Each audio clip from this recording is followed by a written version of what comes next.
Hello दोस्तों, सभी को नमस्कार। और इस वीडियो में बात करते हैं हम जॉइंट एंट्रेंस टेस्ट यानी जेट का जो एग्ज़ाम है 2024 का, उसके बारे में। एग्रीकल्चर यूनिवर्सिटी जोधपुर, हम इसकी सारी अपडेट इसके एग्ज़ाम से रिलेटेड वो इस वीडियो में देखते हैं। तो देखिए, नॉर्मल जो है वो इसके सामान्य निर्देश है वो है जेट पीजी पीएचडी प्रवेश परीक्षा है राजस्थान के कृषि एवं पशु चिकित्सा विश्वविद्यालयों, जिसमें आपकी यूनिवर्सिटीज़ आती है SKRAU Bikaner, MPUAT Udaipur, SKNEU Jobner, AU Jodhpur, agriculture university Kota and Raj UVS Bikaner.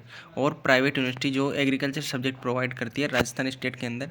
यानी एग्रीकल्चर के जो यूनिवर्सिटीज़ हैं उनमें एडमिशन लेने के लिए एग्रीकल्चर और वेटनरी चिकित्सा यानी पशु चिकित्सा से संबंधित यूनिवर्सिटीज़ में एडमिशन लेने के लिए ये जो एग्ज़ाम है वो कंडक्ट करवाया जाता है।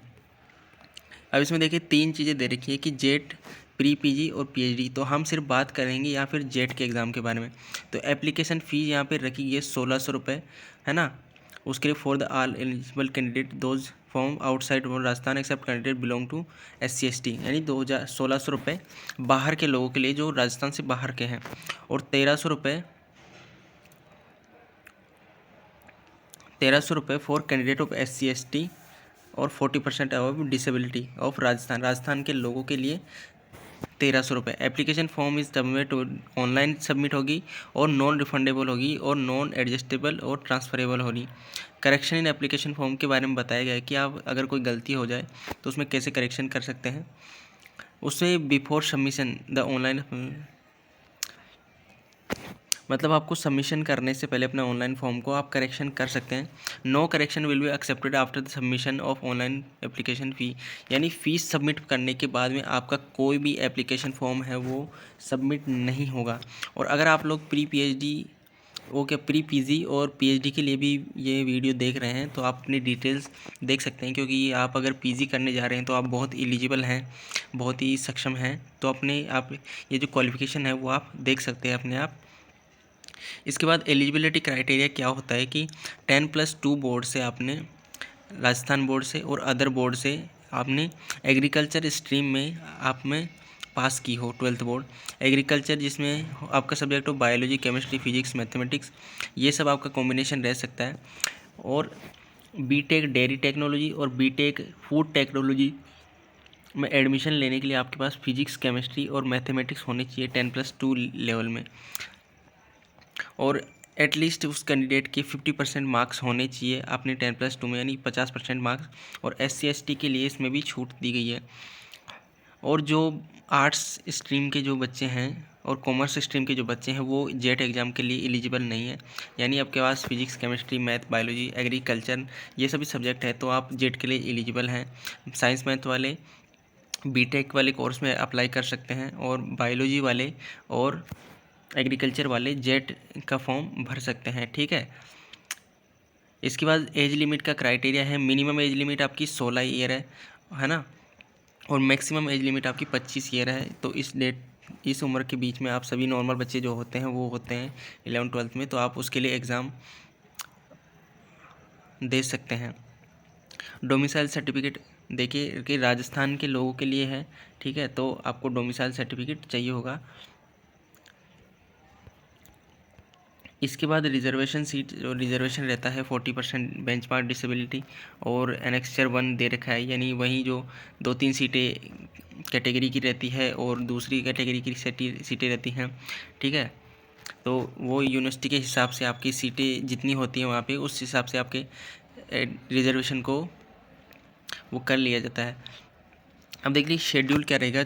14/3/2024 यानी 14 मार्च से इसके जो फॉर्म है वो भरने स्टार्ट होंगे। इसके बाद लास्ट डेट है वो फॉर्म फिलिंग की, वो 15 अप्रैल है 12 बजे तक। इसके बाद फॉर्म फिलिंग की लास्ट डेट और online application form with late fees के साथ आपकी 18 अप्रैल है, यानी 3 दिन उसको बढ़ाया जाएगा। तो उससे पहले ही आप अपना फॉर्म अच्छे से भर लें, सही तरीके से भरें, सारी डिटेल को अपने खुद से वेरीफाई करें, इसके बाद अपना फॉर्म डालें। इसके बाद जो ऑफिशियल वेबसाइट है jetauj2024.com, इस पर आपके एडमिट कार्ड जो हैं वो अवेलेबल हो जाएंगे। आप रेगुलर अपडेट के लिए आप साइट पर विज़िट करते रहें। और देखिए कोई किसी को भी एडमिट कार्ड जो है वो पर्सनली डाक के थ्रू नहीं भेजा जाएगा, आपको ऑनलाइन तरीके से अपना एडमिट कार्ड डाउनलोड करना होगा वेबसाइट से, ठीक है। और जो लोग एडमिट कार्ड डाउनलोड करेंगे वहीं लोग एग्ज़ामिनेशन में अपीयर हो पाएंगे।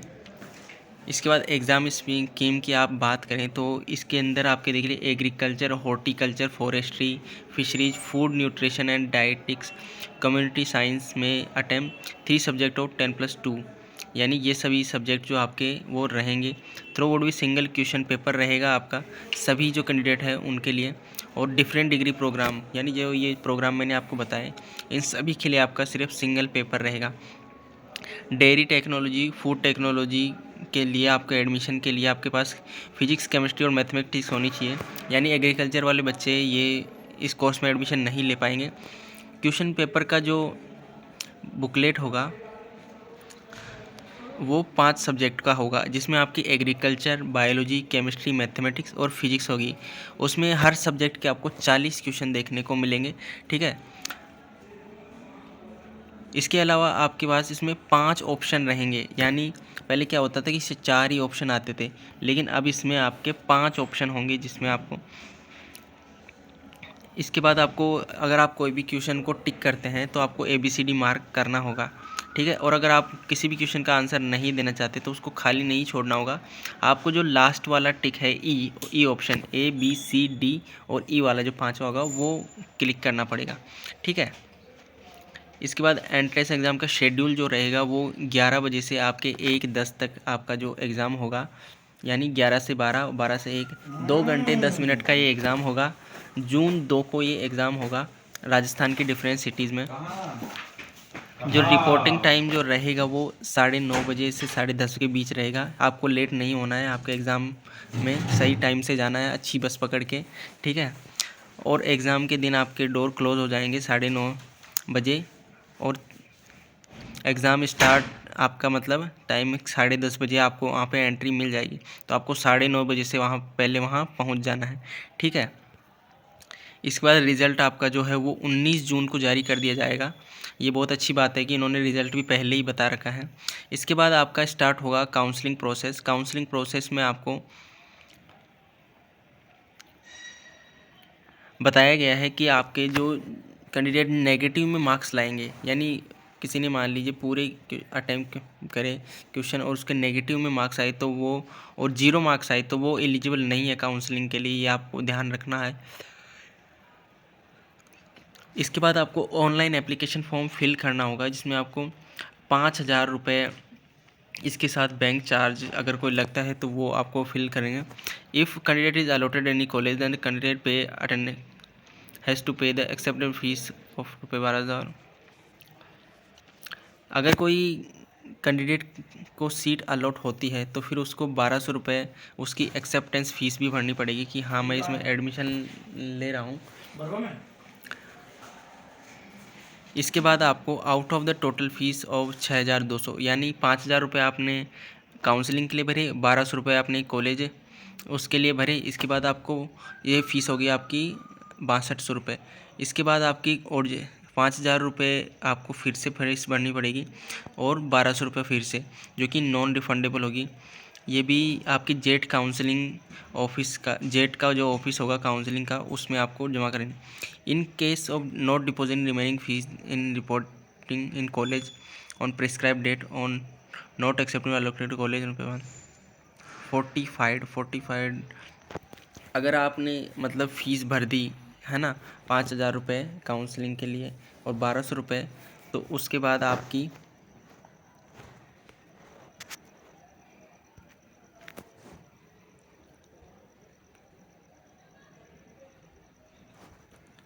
देखिए अगर आपने फ़ीस नहीं भरी है ना, ठीक है, ये 5,000 और 200, तो आपकी फ़ीस जो है कॉलेज अलॉटेड के टाइम आपने फ़ीस भर दी कि मुझे एडमिशन लेना है और फिर आपने एडमिशन के आगे की फ़ीस नहीं भरी वो 5,000 रुपये वाली, तो आपकी ये जो फ़ीस जो पहले आपने भरेंगे आप 5,000 और 1,200 रुपये, ये आपकी फ़ीस जो है वो जब्त कर ली जाएगी। If candidate is not allotted any institute और college filling in option form the fees of 5,000 will be refunded in the bank account detail filled in the application form for after completion देखो, अगर किसी candidate को college allot नहीं होती है तो उसको उसकी फ़ीस जो है 5,000 रुपये वो वापस कर दी जाएगी, ठीक है। लेकिन अगर आपने फ़ीस भरी, आपका एडमिशन हो गया, फिर आपने वो जो 1,200 रुपये और 5,000 रुपये जो कॉलेज अलॉट के लिए आपने फ़ीस भर दी और फिर आपने एडमिशन नहीं लिया, तो वो फ़ीस आपको वापस नहीं होगी। लेकिन अगर आपको कोई कॉलेज ही अलॉट नहीं हुई तो फिर वो फ़ीस आपको वापस हो जाएगी। सीट अलॉटमेंट का जो प्रोसेस है वो मेरिट बेस रहेगा, जैसे आपको बताया। और सभी जो उसमें कैंडिडेट जो फिल करेंगे काउंसलिंग में, उनको रिजर्वेशन के बेसिस पे, अपनी मेरिट के बेसिस पे, इसे 200 point roster and candidate choice, ये पता नहीं क्या है, इसके बेस पे उसको एडमिशन दिया जाएगा, ठीक है। रिपोर्टिंग इन इंस्टीट्यूशन, कैंडिडेट एक्सेप्टेड, तो देखिए उनको क्या क्या डॉक्यूमेंट लेके जाने हैं एडमिशन के बाद। Candidate accepted the allotment deposit fee, उनको अपने 10th-12th की मार्कशीट, अपनी बीएससी 10th-12th की मार्कशीट की सेल्फ टेस्टेड कॉपीज़ लेके जानी है, ठीक है। तब तक आपका रिजल्ट आ चुका होगा, या फिर नहीं भी आया होगा तो आपका एडमिट कार्ड वगैरह चल गया। माइग्रेशन, टीसी, सीसी, ये अदर सर्टिफिकेट जैसे डोमिसाइल सर्टिफिकेट, कैटेगरी सर्टिफिकेट, सब category certificate, self declaration OBC और एमबीसी कैटेगरी के लिए, आपका income certificate, 2 passport size photo, और जो फ़ीस आपने फिल करी है वो आपको उसकी रिसिप्ट जो है वो आपको लेके जानी पड़ेगी।